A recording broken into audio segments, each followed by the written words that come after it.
देखिए आजकल एक वीडियो बहुत तेजी से वायरल हो रही है जिसमें एक जेन ज़ी लड़की एयरपोर्ट पर खड़ी होकर अपने मैनेजर को खुलेआम कॉल आउट कर रही है। मेरे टॉक्सिक मैनेजर का मैसेज आया है ग्रुप पे। मैंने उसको बोला था 22 जनवरी को कि मैं 19 फरवरी को वियतनाम जाऊंगी, ठीक है, तो मुझे छुट्टी चाहिए। मैंने बोला भी नहीं कि वियतनाम जाऊंगी, मैंने बोला कि कहीं तो जाऊंगी, मेरी कुछ ट्रिप प्लान है तो मैं नहीं अवेलेबल हूँ। तो उसने तब तो कुछ नहीं बोला, विल टॉक अबाउट इट। अब 19 फरवरी आ चुकी है आज, ठीक है, तो फिर मैं आ गई हूँ। अभी जब एयरपोर्ट आ गई तो मुझे बोल रहा है I wanted to inform you कि तुम्हारी जो लीव है वो हमें कैंसिल करनी पड़ती है क्योंकि प्रोजेक्ट की अर्जेंसी आ चुकी है। अब एक पागल आदमी, मैं एयरपोर्ट पे खड़ी हुई इस वक्त अपने दोस्तों के साथ, अपने सामान के साथ। जब मैं आज़ादी मिल रही है, मेरे घर वाले अलाउड करते हैं। जब पहली बार तो मैं सुन के अपने घर वालों की, तुम्हारी नहीं सुनती हूँ, ठीक है, तू क्या करेगा, ज़्यादा से ज़्यादा एस्केलेट करेगा, कर ले, मैं नई नौकरी ढूंढ लूंगी। मैनेजर है, मैनेजर बन के रहे, मैं तो आ गई भाई एयरपोर्ट पे, मैं तो जा रही हूँ। वीडियो में लड़की कहती है कि उसने 1 महीने पहले अपनी छुट्टी के बारे में बता दिया था, लेकिन उसके मैनेजर ने आखिरी समय पर ग्रुप में मैसेज डालकर उसकी लीव कैंसिल कर दी।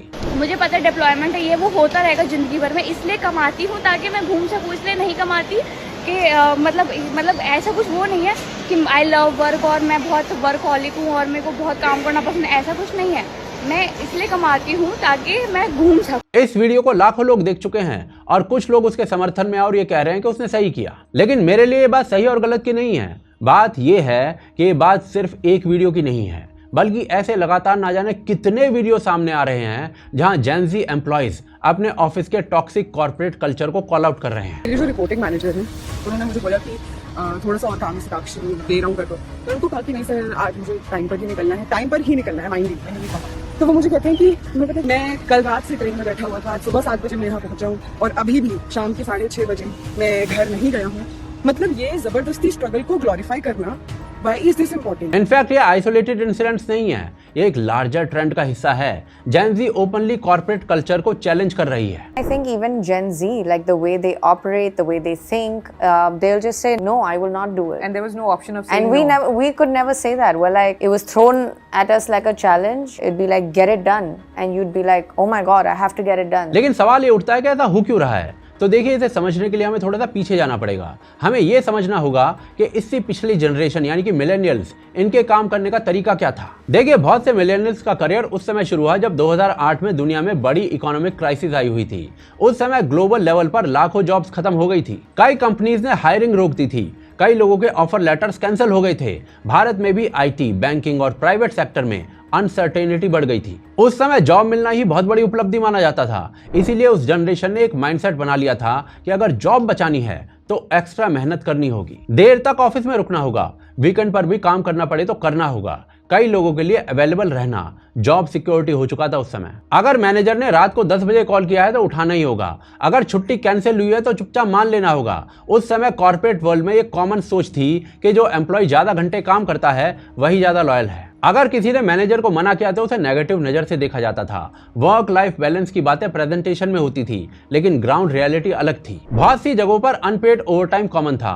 परफॉर्मेंस रिव्यू में भी देखा जाता था कि कौन एम्प्लॉय हमेशा रेडी रहता है एक्स्ट्रा काम करने के लिए। मैं पर्सनली खुद उस दौर में काम कर चुका हूं, तो पर्सनल लेवल पर आपको बता सकता हूं कि मैंने किस तरीके से काम किया है। लेकिन फिर धीरे धीरे समय बदला। 2015 के बाद स्टार्टअप्स बढ़े, इंटरनेट सस्ता हुआ, स्मार्टफोन हर हाथ में आ गया, ऑनलाइन बिजनेस बढ़े और इसके कुछ सालों बाद 2020 में पेंडेमिक आ गया, वर्क फ्रॉम होम नॉर्मल हो गया। तब बहुत से एम्प्लॉयज को महसूस हुआ कि काम फ्लेक्सिबल तरीके से भी हो सकता है। रोज ऑफिस में फिजिकली बैठना ही प्रोडक्टिव होने का पैमाना नहीं है। और जेन ज़ी वालों का करियर इसी टाइम शुरू हुआ है, यानी वो लोग जो 1997 के बाद पैदा हुए हैं। ये लोग बचपन से ही इंटरनेट और सोशल मीडिया के साथ बड़े हुए हैं और इसी कारण से इनका काम करने का जो तरीका है वो पिछली पीढ़ी से अलग है। इन्हें कॉर्पोरेट का जो वर्क कल्चर है आज वो बहुत इलॉजिकल लग रहा है, जिसको आज ये ओपनली कॉल आउट कर रहे हैं। और देखिए इसके पीछे कुछ रीजंस भी हैं। सबसे पहला कारण है मेंटल हेल्थ। आज की जनरेशन ओपनली एंजाइटी, स्ट्रेस और बर्नआउट पर बातें करती है। 2023 के ग्लोबल सर्वे में लगभग 46% जेन ज़ी वालों ने कहा था कि मेंटल हेल्थ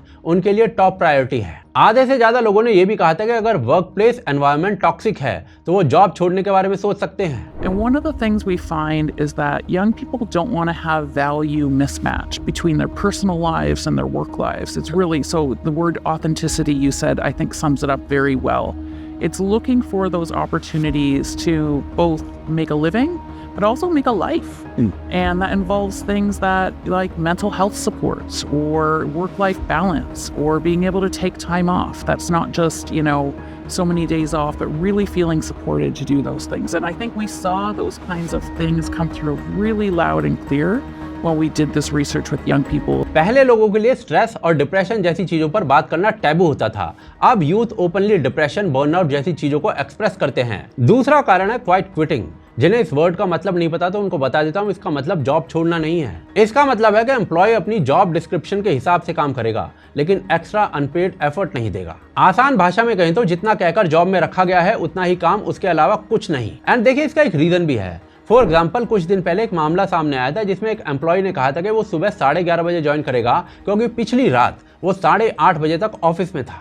अब इस बात पर उसके सीनियर ने उसे सबके सामने डांट दिया। अब ऐसे केसेस को देखकर यंग एम्प्लॉयज को ऑब्वियसली लगता है कि लंबे समय तक ऑफिस में बैठना, अपने तय वर्क से ज्यादा काम करना, उसका कोई फायदा नहीं है। और अगर उन्हें सबके सामने ह्यूमिलिएशन झेलना पड़े तब तो बिल्कुल भी नहीं है। इस क्वाइट क्विटिंग का मतलब सिंपल सा होता है कि अपना काम करो लेकिन अपनी पर्सनल लाइफ को सैक्रिफाइस मत करो। आप यकीन नहीं करोगे कि यूएस और यूरोप में ये टर्म ऑलरेडी बहुत पॉपुलर है। सोशल मीडिया पर लाखों लोग इसके बारे में बात कर रहे हैं। It just became a lot. I was burnt out. I was really burnt out. And I was feeling very sad sometimes. I just went through the biggest change in my life, which was leaving my corporate job with really no backup plan. I decided that life is too short to do something that isn't filling my cup and to really take a risk and bet on myself. So after a lot of deliberation and a lot of back and forth with the HR and the company, I finally decided that it was time for me to move on and look for other opportunities, even though that meant that I would have to go through a period of uncertainty. तीसरा कारण है mindset. Millennials जो थे वो अभाव के mindset में बड़े हुए।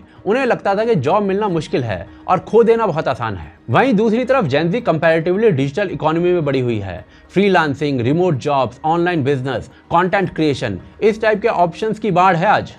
लिंक्डइन, जॉब पोर्टल्स और नेटवर्क प्लेटफॉर्म्स की वजह से जॉब सर्च करना पहले से बहुत आसान हो चुका है। पर देखिए यहाँ पर मैं एक पॉइंट को हाईलाइट करना चाहता हूँ। नो डाउट ये जो जेन ज़ी है जो कर रही है वो सही मूव है। वो टॉक्सिक वर्क कल्चर को बिना लॉजिक के ग्लोरीफाई नहीं कर रही, लेकिन एट द सेम टाइम इसका ये मतलब नहीं है कि हर कंपनी, हर कॉर्पोरेट ही गलत है, हर मैनेजर खराब है। कई जगह सच में काम का दबाव होता है। Consulting, investment banking, product launches, media, health care, इस टाइप के सेक्टर्स में लास्ट मिनट चेंजेस कॉमन होते हैं। अगर आप वहां पर काम कर रहे हो तो आपको तय काम के अलावा कई काम करने पड़ सकते हैं, ये नॉर्मल है। पर हाँ, ये बात उस एम्प्लॉय को पहले से ही बता देनी चाहिए ताकि उसकी एक्सपेक्टेशंस और रियलिटी क्लियर हो जाए। और दूसरी बात ये भी सच है कि कंपनी आपको सैलरी इसलिए देती है ताकि कर्मचारी ठीक से काम करे। अगर कोई कर्मचारी अपनी जिम्मेदारी ठीक से नहीं निभा रहा तो कंपनी को भी नुकसान होता है। और आज जेन ज़ी के अंदर ये समस्या काफी देखी जा रही है। उनमें से काफी लोगों के अंदर एक पर्टिकुलर अमाउंट ऑफ डेडिकेशन की कमी दिखाई देती है। इनफैक्ट कुछ सर्वेस तो बताते हैं कि जेन ज़ी में एक बड़ा वर्ग टोटली अनफिट है एम्प्लॉयमेंट के लिए। They found that 74% of them believe Gen Z is more challenging to work with than other generations. 34% of these respondents prefer to work with millennials, 30% with Gen X, and 4% with baby boomers. 65% said that they more commonly need to fire Gen Zs than employees of other generations. Being too easily offended was the top reason for Gen Zs getting fired. In fact, in India, 2021 was marked by Gen Zs getting rejected in spite of being qualified. पर इसका मतलब ये नहीं है कि जेन ज़ी में potential नहीं है। इनफैक्ट इन मैनी वेज वो अपने से ऊपर की जनरेशंस को इजीली ओवरपावर कर रहे हैं। और इसीलिए जरूरी है कि हम इस पूरे मामले को बैलेंस के साथ देखें। जेन ज़ी में जो ये ट्रेंड दिखता है उसे लाइटली नहीं लिया जा सकता। और इसी कारण से यहाँ से एक बात क्लियर हो जाती है कि एक बैलेंस जरूरी है। कंपनी को अपना टॉक्सिक वर्क कल्चर बिल्कुल खत्म करना चाहिए और जेन ज़ी को अपने एटीट्यूड को ठीक करना चाहिए काम के लिए।